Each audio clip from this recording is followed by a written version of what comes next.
ദൈവം നമുക്ക് നൽകിയിരിക്കുന്ന വാഗ്ദത്തങ്ങൾ വലുതും വിശാലവുമാണ്. അതൊരു പക്ഷേ കൈവശമാക്കുവാൻ വളരെ പ്രതിസന്ധികൾ നാം അഭിമുഖീകരിക്കേണ്ടി വരും. എന്നാൽ ആ പ്രതിസന്ധികളുടെ നടുവിലും ദൈവഹിതത്തിനും ദൈവാലോചനയ്ക്കുമായി നാം നിലനിന്നാൽ ദൈവം വാഗ്ദത്തം ചെയ്തിരിക്കുന്ന ദേശത്തെ ദൈവം നമുക്ക് അവകാശമായി തരും. ആവർത്തന പുസ്തകം 11-ാം അധ്യായം 10-ാം വാക്യം, നീ കൈവശമാക്കുവാൻ ചെല്ലുന്ന ദേശം നീ വിട്ടുപോരുന്ന മിസ്രയീം ദേശം പോലെ അല്ല.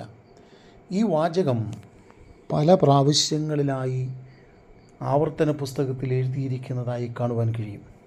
അതെ, മല്ലന്മാർ നിറഞ്ഞ ദേശം, പ്രതികൂലവും ശത്രുതയുമുള്ള ദേശം, ചതിക്കുഴികൾ നിറഞ്ഞ ദേശം, പ്രശ്നങ്ങൾ നിറഞ്ഞ ദേശം, ഒപ്പം തന്നെ അനേക അനുഗ്രഹങ്ങളുടെ കലവറിയും. അതെ, ദൈവവേദിലെ നാം ജീവിക്കുന്ന സാഹചര്യങ്ങൾ നമുക്ക് പലപ്പോഴും യോഗ്യമല്ല. ദൈവിക വാഗ്ദത്തങ്ങൾ നമുക്കുണ്ട്, ദൈവിക അനുഗ്രഹങ്ങൾ നമുക്കുണ്ട്. ഒരുപക്ഷെ ചില അനുഗ്രഹങ്ങൾ തടസ്സപ്പെട്ട് നിൽക്കുന്നുണ്ടാകാം, ചില അനുഗ്രഹങ്ങൾക്ക് വർഷങ്ങൾ കാലതാമസം ഉണ്ടായി എന്നും വരാം. എന്നാൽ ദൈവശക്തിയോടും അനുഗ്രഹത്തോടും കൂടെ ഒരുവൻ ദൈവകൃപയിൽ മുന്നേറുമ്പോൾ നീ കൈവശമാക്കുവാൻ ചെല്ലുന്ന ദേശത്തെ ദൈവം നിനക്ക് അവകാശമായി തരും. കാരണം 16-ാം സങ്കീർത്തനം 6-ാം വാക്യം, അളവുനൂലെനിക്ക് മനോഹര ദേശത്ത് വീണിരിക്കുന്നു, അതേ എനിക്ക് നല്ലൊരവകാശം ലഭിച്ചും ഇരിക്കുന്നു. അതെ, ദൈവം നിനക്ക് തന്നിരിക്കുന്ന അവകാശം അത് നല്ല അവകാശമാണ്. അത് ശത്രുവിന് തോൽപ്പിക്കുവാൻ കഴിയാവുന്ന അവകാശമല്ല. ശത്രുവിന് നാളുകളായി അതിനെ തടഞ്ഞു വയ്ക്കുവാനും കഴിയത്തില്ല. ദൈവം നിനക്ക് അവകാശമായി വാഗ്ദത്തം ചെയ്തിരിക്കുന്ന നന്മകൾ ഞാനും നിങ്ങളും പ്രാപിക്കുക തന്നെ ചെയ്യും.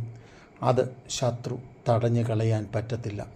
കാരണം ദൈവമാണ് നമുക്ക് വാഗ്ദത്തം തന്നിരിക്കുന്നത്. വാക്കു പറഞ്ഞവൻ വിശ്വസ്തൻ. വാക്കു പറഞ്ഞിട്ട് ഛേദം വന്നാലും മാറാത്തവനാണ് നമ്മുടെ ദൈവം. അതുകൊണ്ട് കൈവശമാക്കുവാൻ ചെല്ലുന്ന ദേശത്തെ പ്രതിസന്ധികളെ കണ്ട് ഭാരപ്പെട്ട് നിരാശപ്പെട്ട് ഒഴിഞ്ഞു മാറിപ്പോകുവാനല്ല, പിന്നെയും പൂർവാധികം ബലം പ്രാപിച്ചുകൊണ്ട് ദൈവഭക്തന്മാർ യോശുവയും കാലേബും ഒക്കെ അവകാശങ്ങളെ പിടിച്ചടക്കിയതുപോലെ ദൈവിക അവകാശങ്ങളെ പിടിച്ചടക്കുവാൻ നമുക്ക് മുൻപോട്ട് പോകാം. ദൈവം നമ്മെ അനുഗ്രഹിക്കട്ടെ.